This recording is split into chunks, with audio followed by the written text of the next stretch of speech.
Hi there, welcome. Thank you so much for joining us today for this WeSys webinar. We're so excited that IBM, these ladies here are presenting on the fabulous topic of how to become a cybersecurity professional.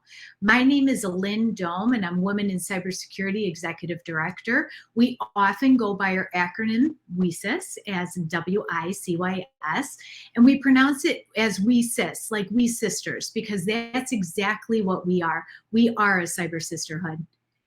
And our mission is to recruit, retain, and advance women in cybersecurity. We're a member-based organization of 501c3s, so we have over 5,000 members and have representation in over 70 countries. We also have over 40 professional affiliates, and those are mini WeSys organizations in Africa, Australia, Canada, France, India, Pakistan, the UK, and all throughout the United States, and have developed and launched over 140 student chapters all around the world as well. So like I said, our mission is to recruit, retain, and advance women in cybersecurity, and we do so with many different initiatives, many different events, and also opportunities. So we have an online member forum where all our members can network and connect. Within that forum, we have special interest groups such as Latinas in cybersecurity, data privacy, cybersecurity law. We even have neurodiversity in cybersecurity, military spouses in cybersecurity. You name it, you could find your community within our special interest groups. And if not, you just go ahead and launch your own. We have skill development training programs such as our CN Security Training Scholarship made possible by Google, Bloomberg, and Facebook. AWS builds out a roadmap. Target funds gamified cybersecurity challenges. CN's Institute puts together Cyber Start licenses and Cyber Fast Track, and all sorts of different other training programs. And you could find that on our website, wesys.org, under trainings.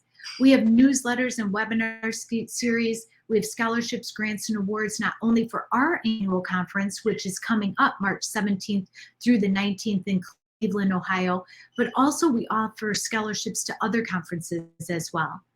We also have a Cyber Talent Emergency Fund where students that are studying in cybersecurity, if they have a financial emergency like their car breaks down or medical expenses, or they can't pay their rent or their internet, these are things that typically derail students from their studies and get them out of their programs, and we don't want that to happen. So WeSys, as this overarching community, also want to provide the financial support that sometimes some students need to get over that hump. And they could apply and receive up to $599 within 48 hours. We have many different speaking and media opportunities so our members could be what others can see. And that's the cybersecurity professionals that they are. Just like the women that you see here today, thanks to IBM, a strong strategic partner and supporter of ours, as they explain and go through their journeys in the cybersecurity professional world. We have a Job Board Plus where all our strategic partners, like IBM, recruit from year-round and post their jobs in, and all our members could update their profiles and upload their resumes and get recruited from. In addition to that, we have apprenticeships, internships, participate in market research. We have leadership summits, virtual and in-person career fairs, a speakers bureau, veterans and military spouses assistance program, and so much more. So we are also proud to announce that our mentor-mentee program did get just launched again for its second year in a row. And we have 775 mentees and 191 mentors in that cohort program where we designed and developed a curriculum to upskill and uplevel women, no matter where they're at in their careers, preparing them for their next level of advancement. So we have all that, so much more. I'd love for you to get on our website, check it all out, and we owe all that thanks to our strategic partners. So wait for it, because I do a verbal recognition to all these partners, so I'll go as quickly as I can. But we have AWS, Bloomberg, Carnegie Mellon Software Engineering Institute, Cisco, Facebook, Google, Lockheed Martin, Microsoft, Optum, AbbVie, JP Morgan Chase & Company, LinkedIn, Navy Federal Credit Union, Nike, Sentinel One, Wayfair, Workday, Accenture, American Airlines, Arctic Wolf, Champlain College, Dell Technologies, Envestnet, Flatiron, Fortinet, Haystack Solutions, Here Technologies, the Home Depot, IBM that brings us our webinar here today, Indiana University, MITRE, Motorola Solutions, Oak Ridge National Lab, Palo Alto Networks, PayPal, Salesforce, Sands Institute, Schlumberger, SmoothStack, SpearTip, Starbucks, Target, University of California, San Diego, and Verizon. I told you it was a mouthful. I'm surprised I get through it as quickly as I can, quite honestly. So I encourage you all to ask questions. We have this incredible panel, and they're going to be providing a lot of valuable information. And this is your time to tune in and tap into the community that we so love, and that you could ask your questions and get them answered live. On the bottom of your screen, you have a chat feature, so please plug them in there.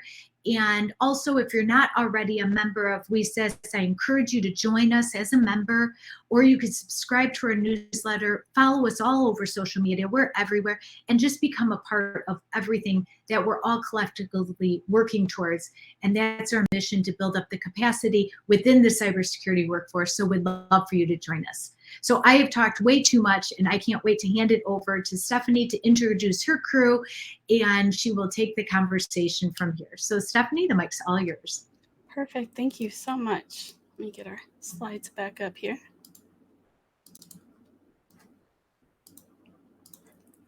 All right. So thank you so much, Lynn, for that introduction. That was really sweet of you. IBM has been such a huge supporter of WeSys, and we're so happy to be here and to be able to present. Now I'll have each of the panelists introduce themselves here in a second, but we do have 3 different competencies represented within IBM security. So we have XForce Red, XForce IR, and XForce Threat Intel. So with that being said, this is how to become a cybersecurity professional. Now, our agenda is short and sweet. It's pretty simple, but hopefully very valuable. Now, we're going to start with introductions, and then I have some questions for my panelists, and then we're going to go to live Q&A. Now, that doesn't mean you have to wait and hold your answers to the end. Go ahead and put them in the chat now, and that way I can have some ready. And yeah, that's it. So let's go right into introductions. So my name is Stephanie, or my hacker handle is Snow. I go by either. I am the global head of innovation and delivery on the XForce team, so that oversees both IR and Red. And I'm lucky enough to actually have a dual role, so I get to do that. And I'm also still the chief people hacker, so I oversee our social engineering assessments. Now, if you ask me my favorite part of my job, I would say either one of 2 things: breaking into buildings or teaching others to lie still and cheat. Ethically, of course. But I love working with our internship programs, apprenticeship programs, co-ops, things like that. A little bit of a fun fact about myself: before I actually got into cybersecurity, I was a freelance special effects makeup artist. So I got to work on some really cool projects, some very low budget indie movies that hopefully y'all have never seen before, because they're not the best. All right, I'm going to pass it off to Allison now. Hi, I'm Allison DiPiana. I am a vulnerability management consultant, so that's under XForce Red, but sadly I'm not a hacker. I still love my job though. We kind of take what the hackers give us and help companies figure out what to attack first and how they can best reduce the risk across their entire environment, and what to do with everything that our wonderful hackers find for them. I have 2 cats that love to help me work, as you can see. Their names are Serenity and Mischief. And I love to swing dance. I got into it in college, and it's kind of been something that's stuck with me ever since. Hi, everyone. My name is Ella Doherty. I am currently a project management co-op within XForce Red. And our co-op program is for undergraduate students who are still in college working part-time. So I am a 3rd-year computer science major at Oregon State University. I've also been a WeSys member for 3 years, and WeSys has been just such an incredible part of my career thus far. And yeah, a fun fact is that I just started rowing crew here at Oregon State, which has been very hard, but very fun.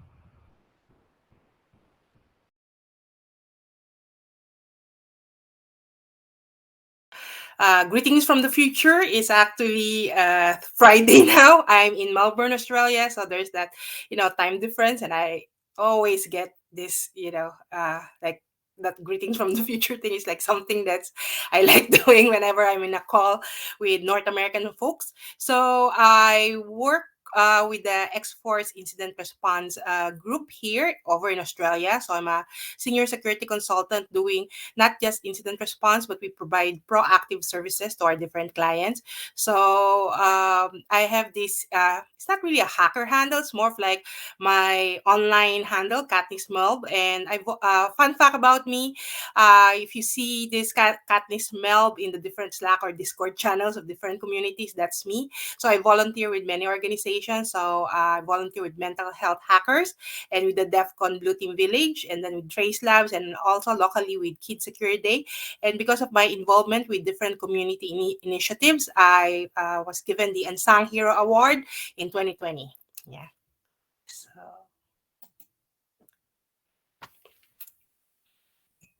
Hi, everyone. I'm Megan. I go online by Megantron, and I'm a threat researcher. So I'll be representing the threat intel side of the house today.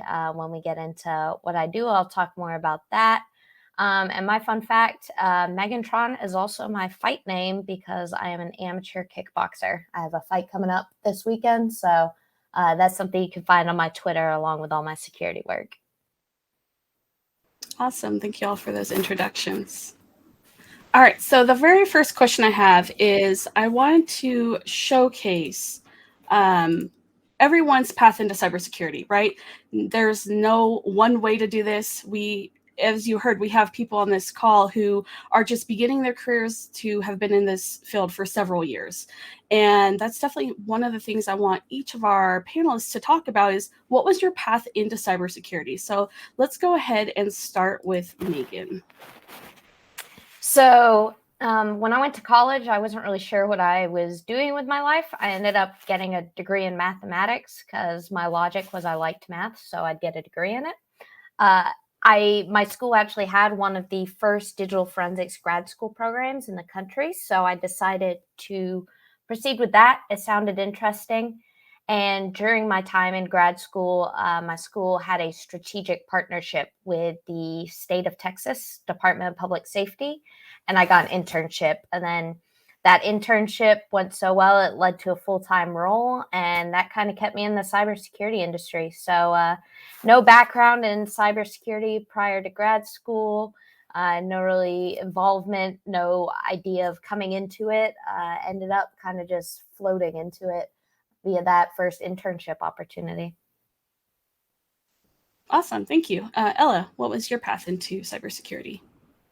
Yeah, so being in college, I'm definitely a bit newer to the industry and just sort of in an earlier part of my career, but I was definitely really interested in computers in high school, and I took a few computer science courses, and then I sort of just randomly stumbled upon the topic of privacy and security, and it wasn't something that my high school had any courses on. Obviously, those aren't very common.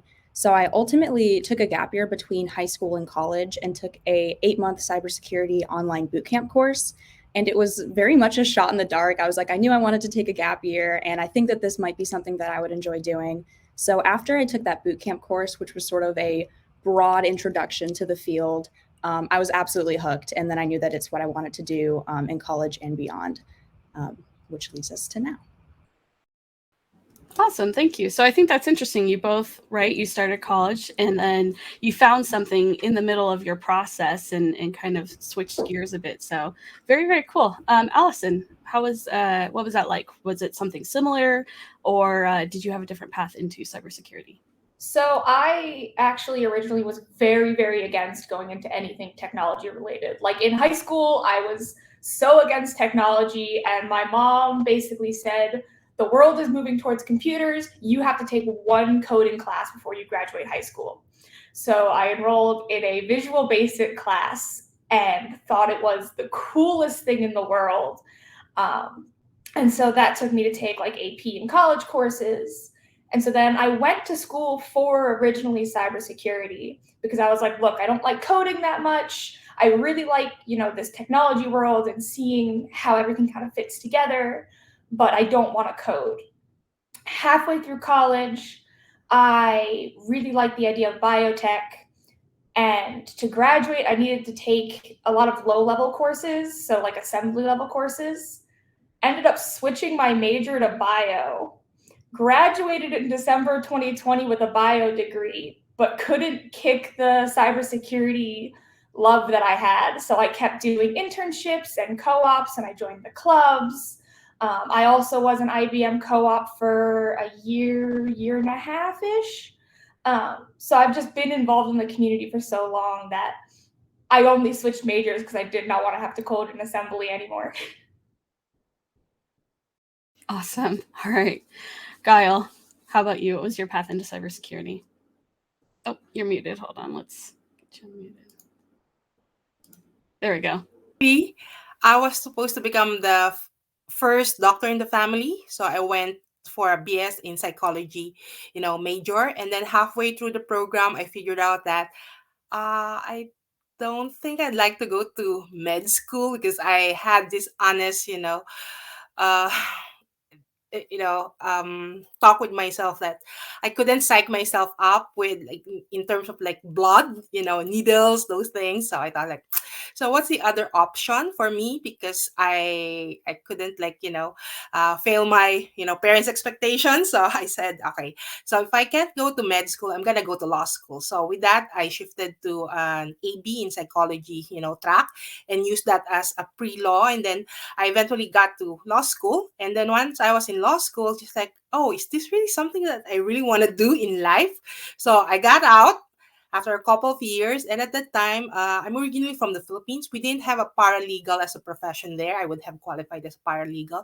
But it was with the help of my a high school best friend who majored in computer science, who actually encouraged me to go into like tech. At that time it's IT, so I started doing like networking stuff, Cisco. But before getting into the tech field, I actually got connected to the internet, IRC, and then I had an online stalker, and that's why like I became quite concerned about security. And it was during the early first decade of this century we're in. If I wanted to go into security, I had to focus on network security, but I kept studying, and I really wanted to focus on security, and then eventually I did get into the cybersecurity area. And because of that previous experiences, I've always felt like I want to do defense side of things, like help people protect themselves. And that's the reason why I eventually focus on the digital forensic incident response side of things. Awesome. So one thing that I see in common for everyone is the fact that they changed their mind at some point, right? It wasn't the same exact, you knew what you wanted to do right out of the gate, right into college or whatever that was. And I think that's interesting. So hopefully if you're listening and you're either in school or maybe in a different career, it's not too late. So that's definitely one of the points I wanted to drive today. And it's interesting hearing all of your stories because they absolutely drive that point home, right? So I think that's really important. So just keep in mind, just because you're in a different field or you're in school for maybe a different path, it doesn't mean you can't end up in cybersecurity if that's where you want to go. So don't let that hold you back. Now, the next question, and I'm going to have Ella answer this first, but what specifically appealed to you about your job that you have today? Yeah, so as I said on my intro slide, I'm currently a co-op as a project manager. And when I actually first interned with XForce Red, I was a penetration tester. And project management was always something that I was sort of interested in, but there's not a lot of, specific project management internships out there, especially within the security space. So while I was a penetration testing intern within XForce Red, I was really fortunate enough to be able to just sort of reach out to some of our project managers via Slack and sort of have some conversations with them about what their roles looked like. And I love people, I love organization, and I love security. So project management within InfoSec just sort of marries all of those together. And I was really lucky to be able to come back as a co-op and do that for my job. So, yeah. Awesome. Thank you, Ella. Guile, what about you? I know you kind of talked to that a little bit before previously, but I don't know if there's anything else specifically about your job right now that really you enjoy. Oh, as I mentioned before, I have this like this thing about being protective and helping people protect themselves. That's the one thing that I really love about the job, because aside from doing incident response, in our team, we also have proactive services. So these are, think of it, it's like steps that you could do to help make sure that you're ready and you're doing all the activities or exercises that you can do to prepare the whole organization in the event of, let's just say, you have experience an attack, or like there's a data breach.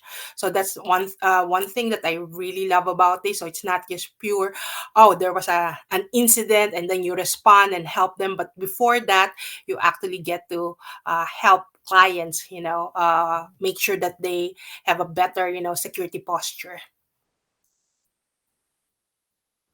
Great, thank you so much. Megan, what about you? What about your job that really appealed to you?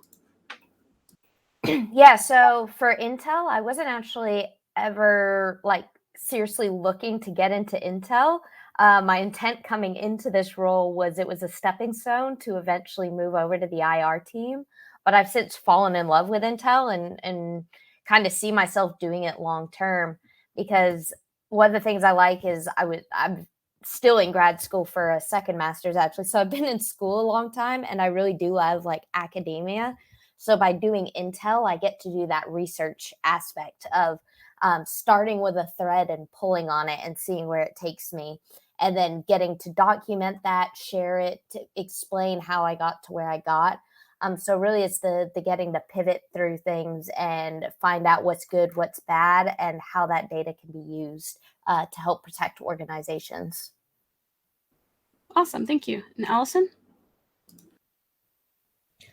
So similar to Ella, I actually started out as a hacker, and I didn't really like how non-people focused it was. I think one of the great things about security is that it kind of affects everyone.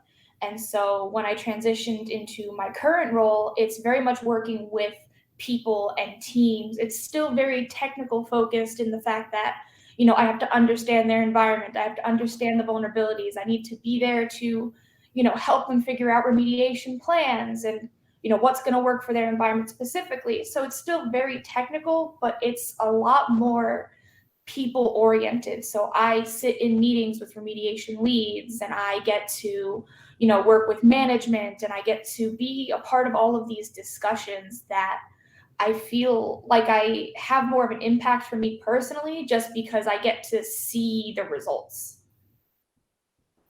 Awesome, thank you so much. So it sounds like from all of your answers, right, it's a good challenge and you want to help, right, at the end of the day. So I think those are definitely great qualities to have.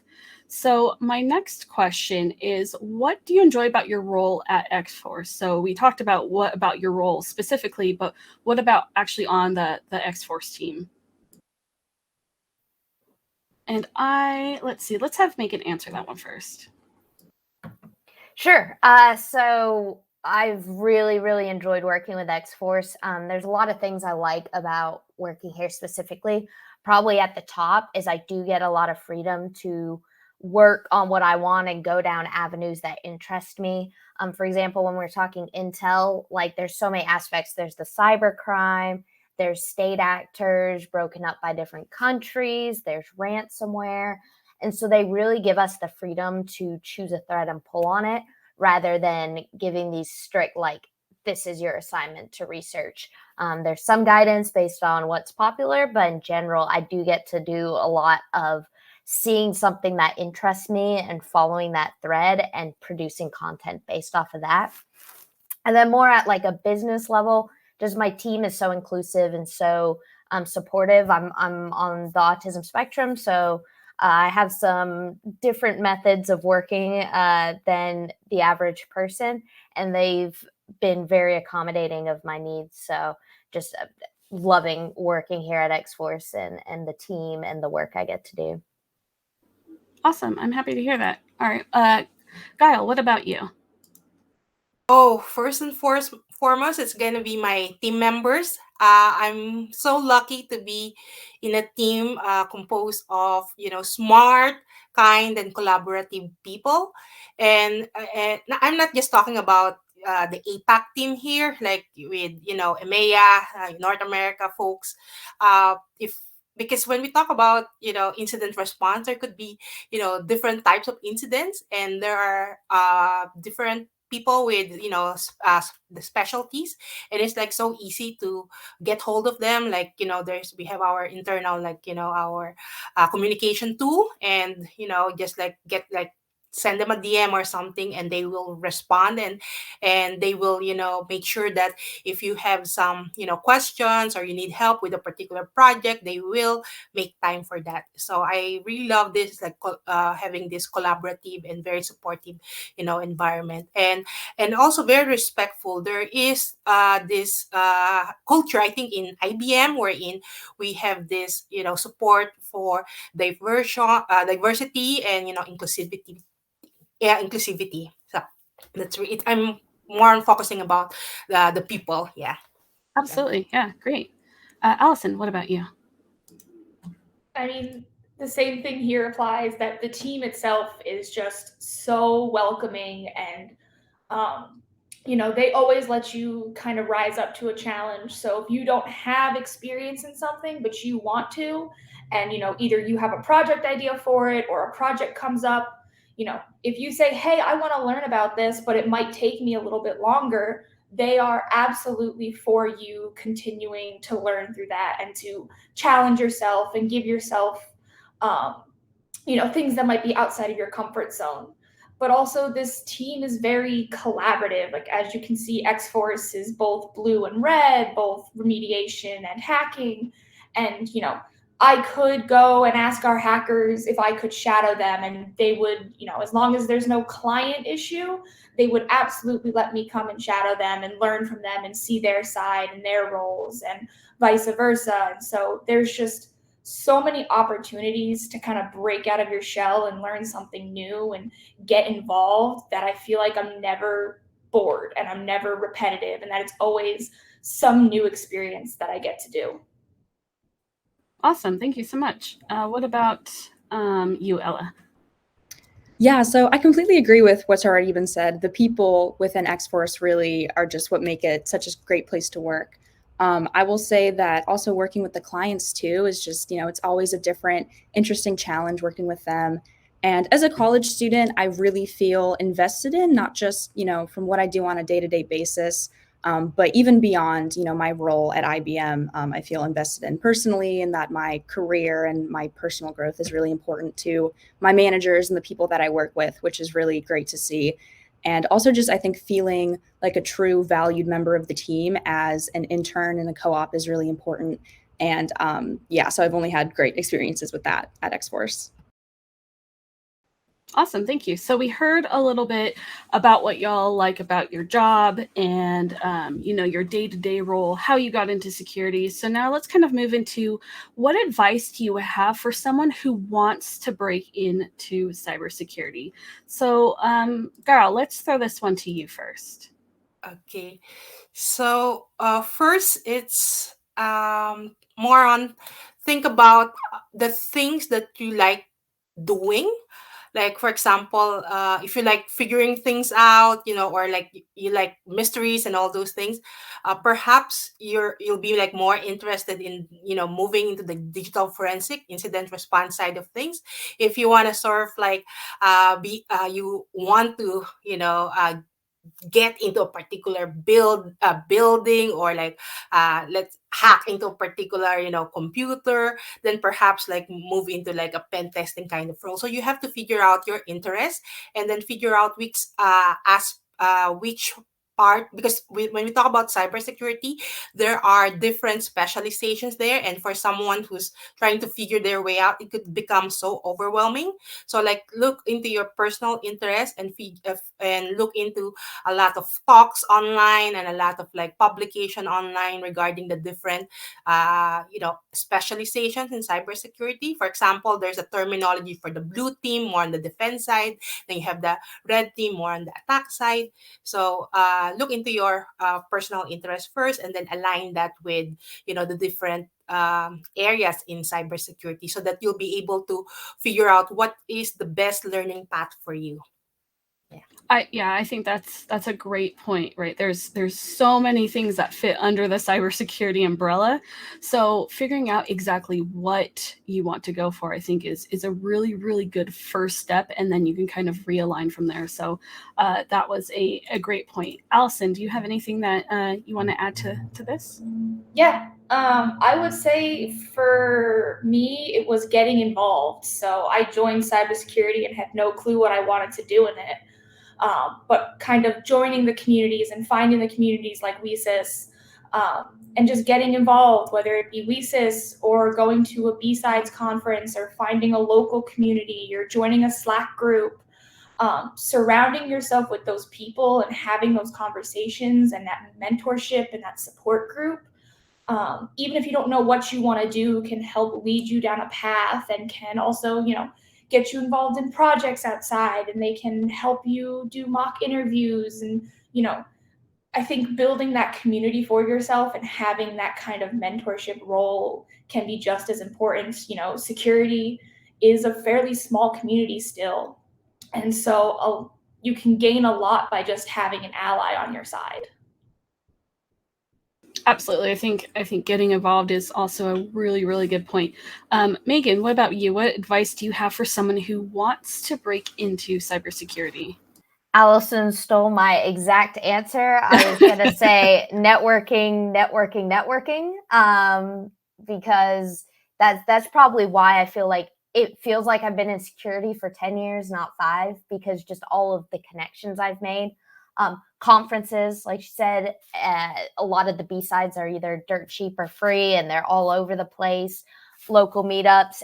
Anytime I have a friend who says, hey, like, I think I might want to do the security thing, I will drag them along to every meetup I go to, or even just like going to the bar with friends. Like, I will take them and get them to meet other cybersecurity people because we are such a close-knit community. If you go to some of the bigger cons like, ShmooCon or those kinds of conferences, DEF CON, and you'll see people walk into a room and all of a sudden 30 people stand up to greet them from all over the country because we've just built those connections over the years. So I think that is always going to be my number one advice for someone interested is network. I feel like I've got great job security, not just because of my skill set, but because I've networked so much over the past 5 years that if I was in a spot where I needed a job, I have about 50 people I could hit up to help me out.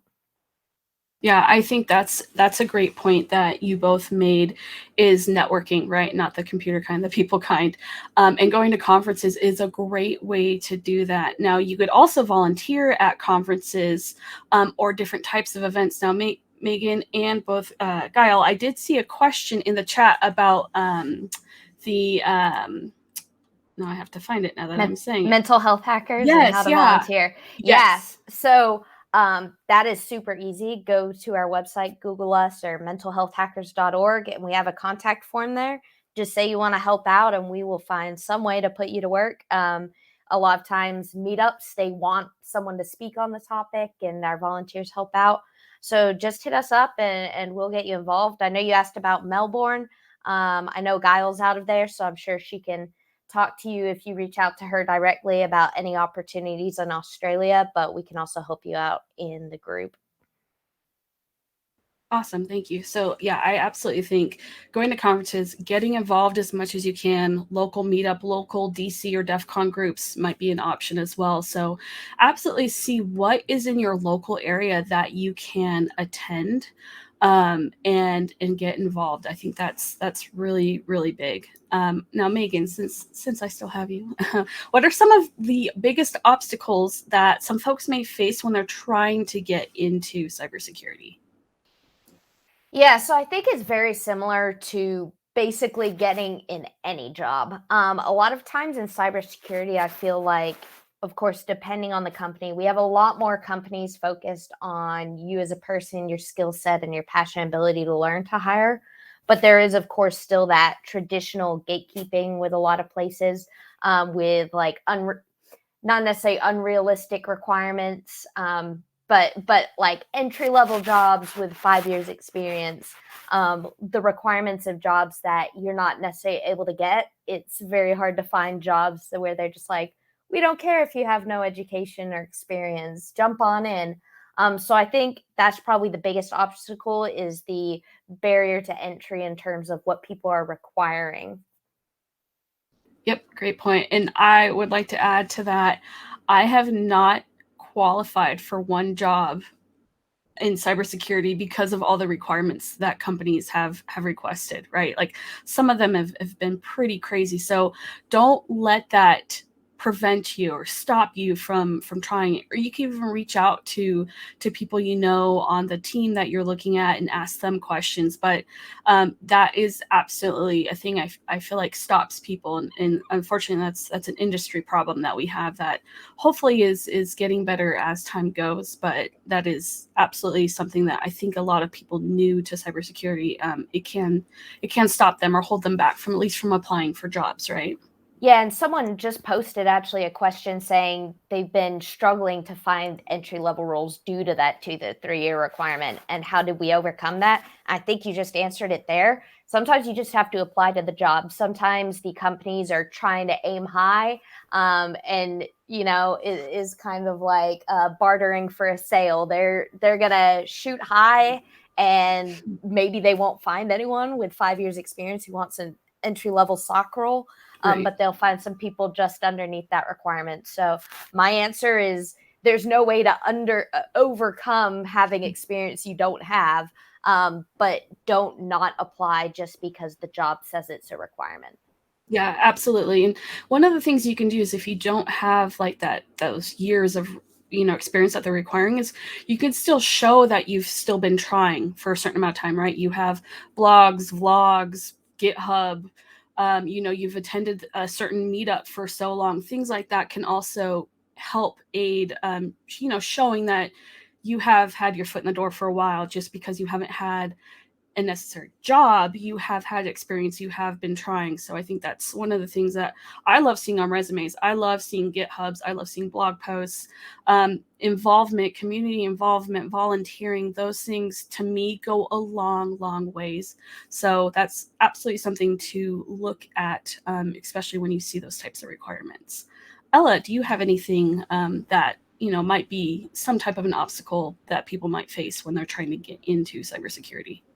Yeah, absolutely. I think that the two biggest obstacles for me was sort of initially being a bit overwhelmed by the industry, and then having a bit of imposter syndrome. I think that, cybersecurity is very broad, and there's a lot of different sort of like sub areas within it. And it's very easy to, make the decision to want to break into cybersecurity and think that that means you need to be extremely competent in everything from IR to pen testing to everything in between, and just sort of get overwhelmed and think that there's no possible way you can learn all of that. And I think it's really important to, first figure out what you want to do and realize that roles within cybersecurity are specialized, and don't be overwhelmed by how much it seems like people know. And also just be patient with yourself. I know when I was first starting out, I thought that I wasn't learning quick enough, and that other people in the industry must have just, been better at it inherently, more so than me, because they seemed to just understand technical concepts really quickly. And it was sort of taking me a while. So I would say just, really try to figure out what you enjoy doing and specialize within it. And also really be patient with yourself and just take the time to, learn the concepts, and just sort of trust the learning concepts and know that it won't happen overnight. Absolutely. It's definitely one of those things that takes time and grit, right? You have to buckle up. You have to get out there and do it. It's not going to come overnight. So great point. Guile, did you have anything that you wanted to add here? Yeah. So when we talk about getting into cybersecurity, it is quite a daunting task, especially when you look at some of the advertised entry level roles requiring certain, like 2 years experience, 3 years experience. And that's why trying to get into these different, communities, organizations, it doesn't have to be like physical, communities. There's like online communities that you can join, like Slack groups, or let's just say Discord, and you get to network with other people online, get to learn from them. So that's one thing that they could, do.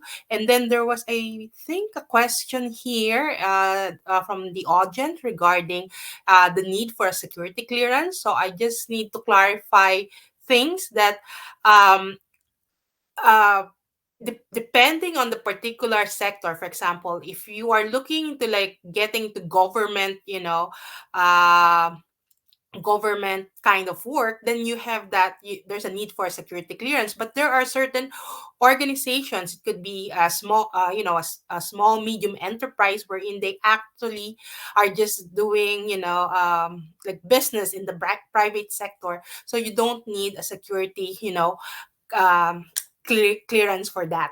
So that's one the things that could help you, like instead of focusing into like government roles or contractor roles and all those things, look at like private sector, or look at like medium, in terms of the size of the company that's in the private sector.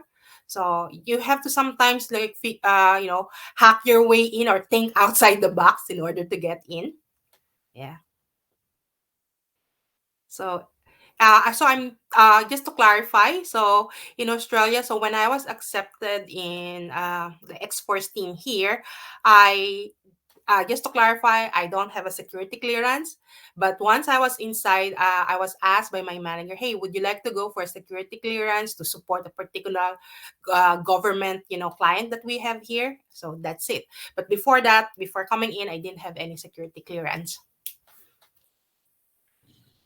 Yeah, I think that's a really good point, is that like it's really going to depend on what jobs you want to go for and where you are in your career, So like coming straight out of college, I didn't have a security clearance. I still don't have a security clearance because of just where I happen to work. If you really want to go towards, the government sector, you don't even necessarily need a clearance before applying. If they really want you and you're really well suited for the job, or it's an entry level job, they will help you get it. So having a clearance is not necessarily a requirement to be in security. It really just depends on where you work. Most public companies aren't going to need you to have a clearance because you're not working with any truly confidential work. You're working with, that company's confidential work, but that's different than working with a government's confidential, truly security clearanced work. Awesome, thank you. Yeah, and just to add to the security clearance conversation, I worked at a company prior to IBM, and they actually went through the process of getting me cleared. So that is a possibility, right? Just because they require that clearance, right? It doesn't mean that's something that they won't do. So that's a conversation that you should definitely reach out and talk to them about, right? Showcase your skill set, talk to them about your resume and things like that. And then say, ask them if that is an option, if they would go through that process. So as it can be an obstacle, that is correct, but there are ways to overcome that. And hopefully, reaching out and talking to them is beneficial. So let's go ahead and move on. So this next question, some of the things I should be doing, I think we talked about that one a lot, right? I know we all talked about involvement with the community, whether that's conferences, things like WeSys, anything, or, mental hackers, things like that. Getting involved is super important. Being able to showcase your work and things that you're doing, projects that you're working on, are also really important. So we can go back and revisit this if anyone has specific questions, but for time's sake, I did want to move on to, I think we have one more question, and then we're going to go back through some of the live Q&A. So the question I have is, what are you doing to continue your education? So while getting into security may be difficult, once you get there, how are you constantly improving yourself? What are some of the things you're doing? So Allison, let's have you answer this one, please. So part of what I do is I help out at a lot of conferences, and I may not be directly involved, but I, keep in contact with a lot of the people I've met in the past through other conferences. And so when they maybe have a talk, or maybe they want to present on something, I work with them through it. So it gets me into different fields and different mindsets, and some of the people who I've met like 2-3 years ago will still reach out to me and be like, hey, can you, work on this presentation with me? You're really good at explaining this topic and I'm struggling. Can you help me figure it out? So I try and stay involved with people in the community as much as possible. As well as, I scour the internet a bit, between Twitter and Facebook and CNN and Fox and whatever news outlets that you use, there's almost always security on the horizon. So, I try and stay involved with that as much as possible. And if I don't recognize something or I don't know something, I look it up and I get, I kind of figure it out. So a lot of it's through self-teaching and self-learning and community teaching and community learning. I'm part of a couple of Slack groups that I interact with, and even if I'm not directly involved in the conversation, I learn what tools they're using and what's big, projects they're working on, so that I can then self-teach at home and I have that group to ask questions to. Awesome. Thank you so much. Megan, what about you? So I am still working on certifications, which is an iffy topic about the value and whether it should be required. So I'm not going to dive into that too much unless questions show up. But along with doing certifications, I'd say probably one of the biggest things is to find projects that you want to work on or a topic you want to learn and commit to like presenting on it. So like if you have to teach someone something, you have to know it pretty well. So like, if I'm really interested in a subject and I want to become an expert on that subject, I'll try and develop it into a talk, because then I have a way to aim to. I have a certain bar I have to reach, and it's going to be a resume booster. In the end, I'm going to have a talk out there that I've given on the topic. So it's a way to both learn and boost your resume and your online presence kind of all in one. Or if not a talk, then a blog post. I will write a blog post on something I learned to do. I'll find something that I want to code. I'm not a developer, but I've been doing development work in my job, self-taught, by trying to learn how to speed up tasks. And then I'll do a blog post on how I did that. So learning to teach something is a good way to learn the subject matter quickly while simultaneously boosting your career. Awesome. Thank you. And then Ella, what about you? What are you doing to continue your education? Yeah, so I think what both Allison and Megan said is really important. Conferences are super beneficial, and working on projects or some sort of blog post. One thing a mentor of mine actually did that I really loved looking at was she picked a different technical concept within security once a week to write a blog post on and then tweet out a link to that blog post. And it was a project that they did for a few weeks. They committed that, once a week they would just dive into some different topic and write up a blog post about it. And I think doing things like that, setting those sorts of goals for yourself to just dive into something and write something up on it is super beneficial. And also just, volunteering at different organizations and being involved within communities like WESIS. I think, if you ever communicate with someone who's doing something interesting that's maybe you're unfamiliar with, having conversations with them, getting involved with different projects that are maybe outside of your comfort zone are really important. Awesome. Thank you so much.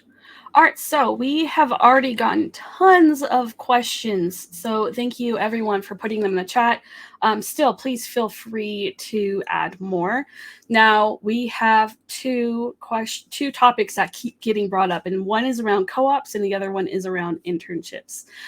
So for internships, I would love to have Allison speak to it and kind of her process, and then Ella, feel free to jump in too, because I know you both have been in the process. So one question specifically is, how can we stand out as XForce applicants? What is the timeline for the internship hiring process? So the timeline, I can get that information here in just a second. We do have applications open right now for both XForce Red and XForce IR internship summer programs. And so, Allison, if you want to jump in first and kind of talk about the process that you went through. And then also one of the questions I did see was, what can you do to make yourself stand out as an applicant in the internship process? Yeah, absolutely. So I've actually had a couple of internships. The IBM one wasn't my first, so I can kind of talk more broadly about the process. I think if you're really looking to get a cybersecurity internship, the biggest thing I can tell you is to just apply. When you're looking for an internship, they don't expect you to know everything. And honestly, some of them really expect you to know the bare minimum. I've, done interviews where they were surprised I knew, how to subnet and what a subnet was. So just apply. Find them through, Indeed.com, find them through Google searches, find them through the actual websites themselves, and just apply, because the worst thing they're going to tell you is no. But the whole point of an internship is because that company wants to help you grow. They want to help the community to bear better cybersecurity professionals. So they're not going to be mean. They're not going to be rude. So just apply and put yourself out there to as many of them as possible. And you'll get better at interviewing. You'll know what questions they're going to be looking for and asking you. And so you'll just get a better sense, and then you'll learn what to look up after. So if you apply for an internship and you don't have the technical knowledge, well, now you know what technical knowledge other places might be looking for and how to build yourself up and make yourself a better candidate. But I think the biggest way to stand out, and what I've gotten told, is that you just need to show that you're passionate. They need to see that you're not in it for a paycheck or the title or because your mom is making you be here. Like, they want to see that you have that passion behind you to learn, to pick up something and figure it out, to move through challenges and things you don't know, to just continue to grow yourself. And that passion is what really drives most applicants and what gets you through the process. Yeah, and just to add on to that, I got hired as an intern after my freshman year in college, and I had some experience, but I really wasn't all that technical at that point. And really, I think what got me hired was just how passionate I was. And during the interview, I was really just showing my excitement for security. So I think that, interview or resumes rather, there's no perfect thing to put on your resume to get you noticed. It's really just a matter of building out your skill set and making sure your resume is reflective of who you are, and then just showing your passion and excitement for the industry. So that would be my best advice.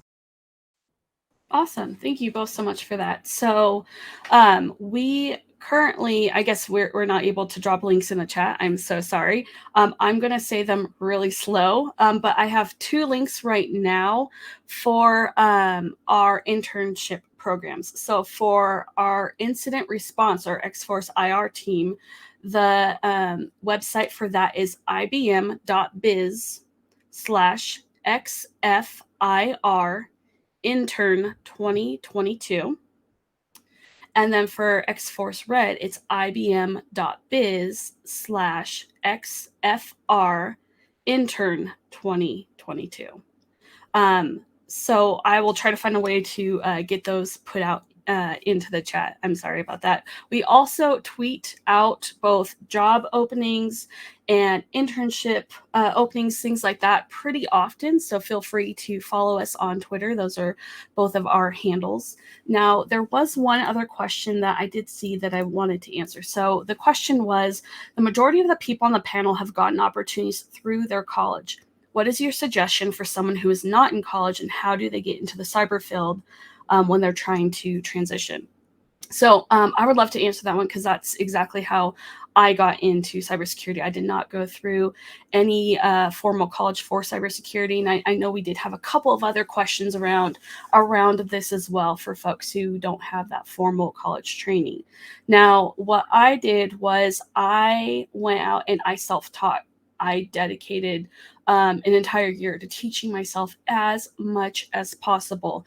And at the time when I first started, there weren't a lot of internships. So that wasn't a path that I was able to take. But what I did is I found a company who had an entry-level position open for a penetration tester. And I emailed them and I got an interview. I said, look, like, these are all the things I know. I will work hard. These are all the things I'm involved with, and I really try to showcase myself and my talent.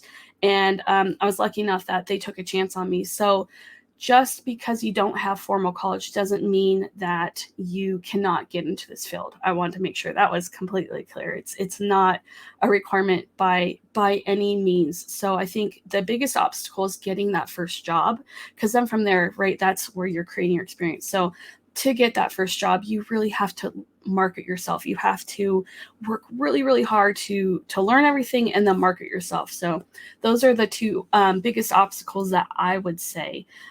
So for some more questions, let's see. I'm trying to see if there's anything else we could answer really, really quick before we have to go.